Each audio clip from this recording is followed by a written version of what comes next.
Hello and welcome to another video. After a break of over 2.5 years, I find myself back at Gatwick Airport, and today we're going to do something a little bit unusual and fun. Come with me and let's go to Lisbon. Enjoy the video. Yes, welcome to London Gatwick. It feels like I've never been away. I've soon reacquainted myself with the terminal pretty quickly, and wow, it's actually quite busy. A far cry from the lows of 2020, where it was serving only a few thousand passengers a day. My records show this is the 54th time I've used Gatwick, and it is great to see it back to its usual bustling self. Thankfully, my ticket gets me into the No.1 Lounge, which is a pretty decent place to hang out. There's a full-service bar, a huge variety of drinks, and one of the most important features of all, a wide runway view.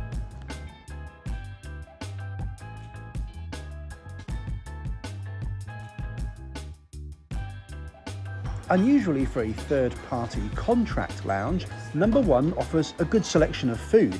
Now, I actually skipped the food thinking I'd be getting dinner on the plane, and I have a few things to say about that later in the video. Anyway, I've always liked No.1 as a brand, and to be honest, this place is actually a lot better than TAP's own main lounge in Lisbon.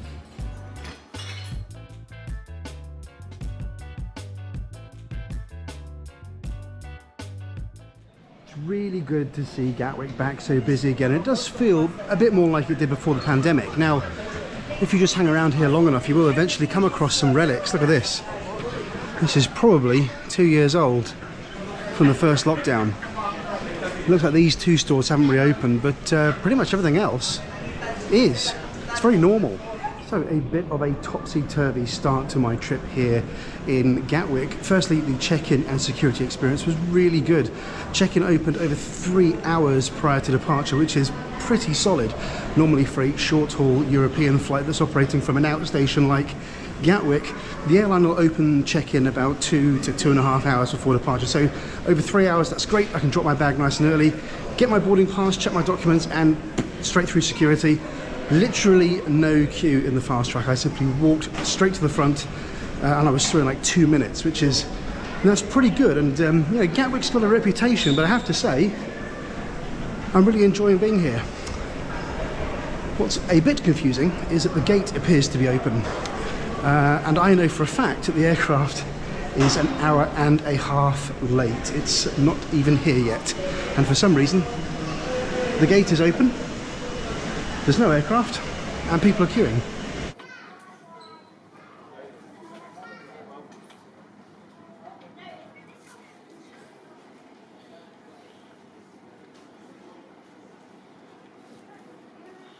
So here we are, just got through. The plane is still more than 45 minutes away from even landing, and we're probably at least 1.5 hours, maybe 2 hours from actually boarding, but we are now here in this rather featureless, toiletless room. I can't say I think that's great practice. Here comes our aircraft. It is an Airbus A330-900neo, a super rare visitor to Gatwick for TAP. In fact, I only realised this flight was operating with this long-haul, fully configured aircraft less than 24 hours prior to the flight. And no, I have no idea whatsoever what it was doing on the route. It only seems to have operated this single flight, so yeah, this is quite a lucky find. All right, here we go. Finally, we're taking the A330 down to Lisbon. Should take us just over 2 hours to get there. I'm looking forward to it.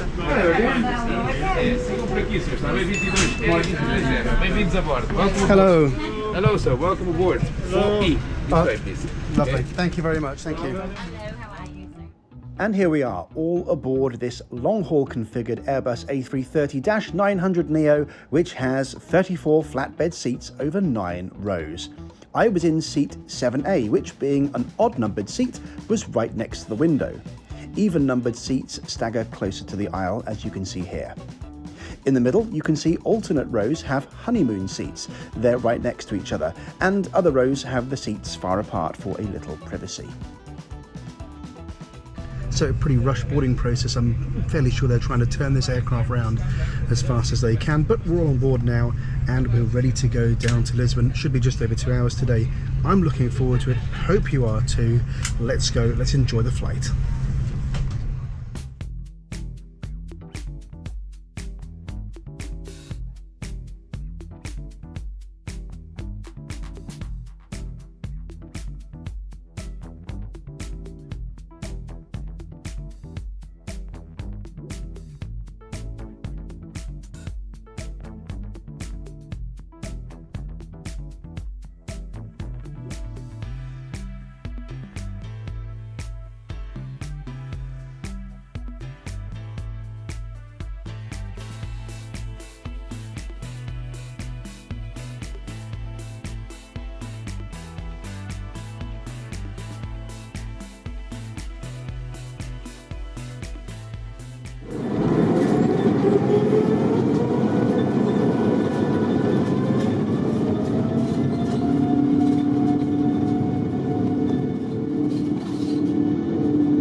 I have to say, it is good to see Gatwick from this angle again.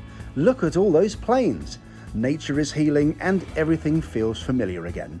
Now, you know I can't resist a good fact, and next time you use Gatwick, take a look at the roof of its railway station. Yes, that's the biggest British rail sign in the country. So now you know.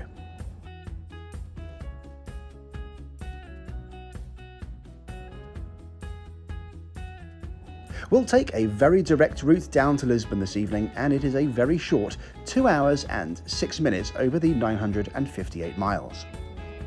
We'll turn all the way back over the airport and then head towards the southwest and towards sunset. Wi-Fi was available. Now, TAP's Wi-Fi is really expensive. 500 megabytes costing about €50 is a total rip-off. But thankfully, there's a free messaging option available, and I was happy with that for the short flight today.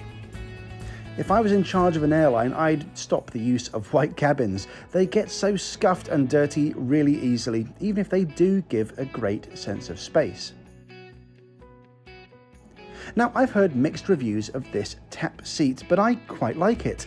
There is lots of storage which can be used even during takeoff and landing, sensible seat controls, charging points, and a table which just about swivels to let you out when deployed.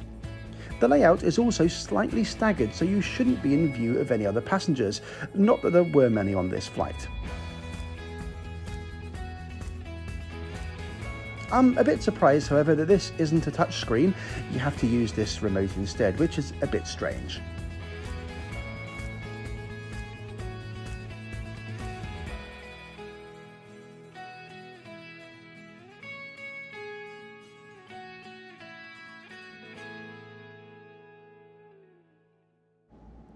So this flight was scheduled to leave at 4:30 p.m. and even then was over 2 hours late, so I have to say I was quite surprised to find that TAP served me something that suspiciously looks like breakfast. I think this was a catering mistake, but the crew said nothing about it, and everyone on Twitter told me that yeah, this should be a dinner flight.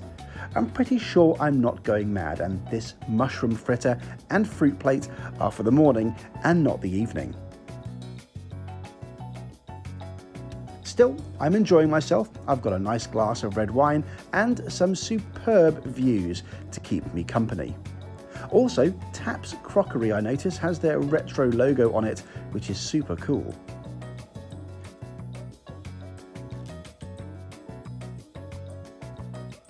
What an absolutely beautiful evening for a flight.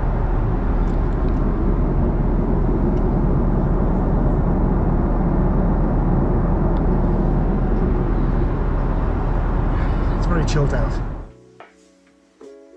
I'm really grateful that the way I live my life means that, yeah, I can take these sorts of flights at short notice, and this is one great way to spend an evening, kicking back, relaxing, and letting two Rolls-Royce engines push me about 1,000 miles across Europe.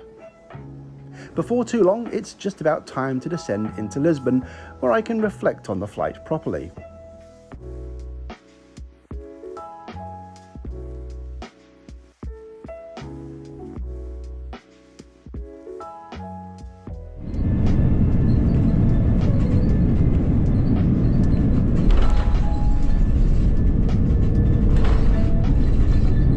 I paid £205 one way, London to Lisbon, and then on to Madrid the next day.